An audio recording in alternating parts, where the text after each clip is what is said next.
दोस्तों आज हम बात करेंगे बीएनएस का जो सेक्शन है 109 यानी कि जो पहले था आईपीसी का सेक्शन 307 यानी 307 बहुत गंभीर अपराध है। ऐसे केस में क्रॉस एग्जामिनेशन का उद्देश्य यह दिखाना होता है कि इंजरी, इरादा और घटना की सच्चाई में शक है। नीचे उदाहरण के तौर पर विक्टिम यानी पीड़ित से पूछे जाने वाले महत्वपूर्ण सवाल दिए गए हैं। हम आइए उदाहरण के तौर पर इसको समझने का प्रयास करते हैं। पहले हम जो सवाल पूछेंगे वो होना चाहिए घटना से संबंध में। क्या घटना के समय आप अकेले थे या कोई और भी मौजूद था? तो इसका जवाब वो देगा। घटना किस समय और किस स्थान पर हुई? क्या वहां पर्याप्त रोशनी थी? क्या आप आरोपी को पहले से जानते थे? क्या आपने आरोपी को स्पष्ट रूप से देखा था या पहचानने में कोई शक हो सकता है? घटना कितनी देर तक चली? तो ये आपके जो सवाल होंगे ये घटना के संबंध में हैं जो आप विक्टिम से पूछेंगे। आइए चलते हैं दूसरे पेज पर। अब हमारे जो सवाल बनेंगे वो इंटेंशन पर होंगे। सवाल क्या होगा? क्या आरोपी ने आपको मारने की कोई धमकी पहले दी थी? क्या आरोपी के पास कोई हथियार था? यदि हाँ तो कौन सा? क्या आरोपी ने सीधे जान से मारने का प्रयास किया या केवल चोट पहुंचाने की कोशिश की? क्या हमला अचानक हुआ या पहले कोई विवाद या झगड़ा हुआ था? तो ये हमारे जो सवाल बनेंगे इंटेंशन पर है जो हम विक्टिम से पूछ रहे हैं। अब जो हमारे सवाल होंगे वो चोट से जुड़े सवाल होंगे। जो उस विक्टिम को इंजरी पहुंची है अब हम उससे सवाल पूछ रहे हैं। आपको कितनी चोटें आई और कहाँ-कहाँ लगी? क्या चोटें गंभीर थी या साधारण? क्या आपने तुरंत मेडिकल जांच कराई? मेडिकल रिपोर्ट में जो लिखा है क्या आप उससे सहमत हैं? क्या यह सही है कि चोटें जानलेवा नहीं थी? तो ये हमारे सवाल विक्टिम से हैं जो कि चोट के संबंध में हैं। अब चलते हैं आगे।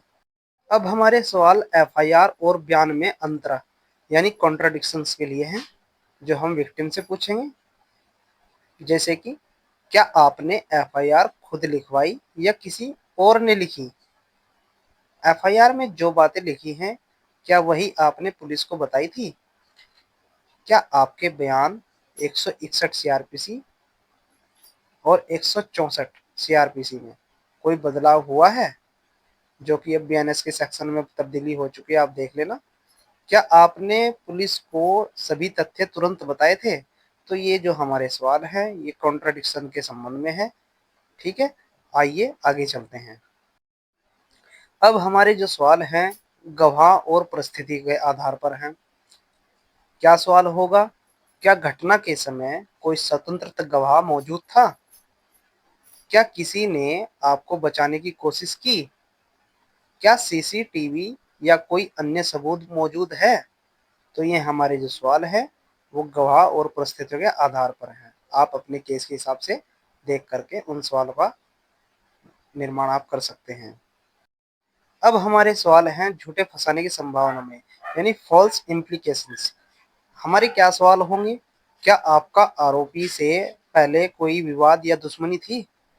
क्या यह सही है कि आप आरोपी को झूठा फंसा रहे हैं?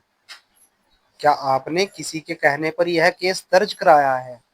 तो ये आप सवाल विक्टिम से कर रहे हैं झूठे फंसाने की संभावना के आधार पर। तो आगे चलते हैं। अब विक्टिम से जो हमारे सवाल होंगे वो देरी के आधार पर होंगे। सवाल क्या बनाएंगे? एफआईआर दर्ज कराने में कितना समय लगा? देरी का क्या कारण था? क्या देरी के दौरान आपने किसी से सलाह ली? तो ये आप ऐसे सवाल बनाएंगे जो कि हमने आपको उदाहरण के तौर पर बना करके बताए हैं। आप अपने केस के हिसाब से देख लीजिएगा। ये हम आपको सिर्फ सिखाने का प्रयास कर रहे हैं उदाहरण के साथ साथ।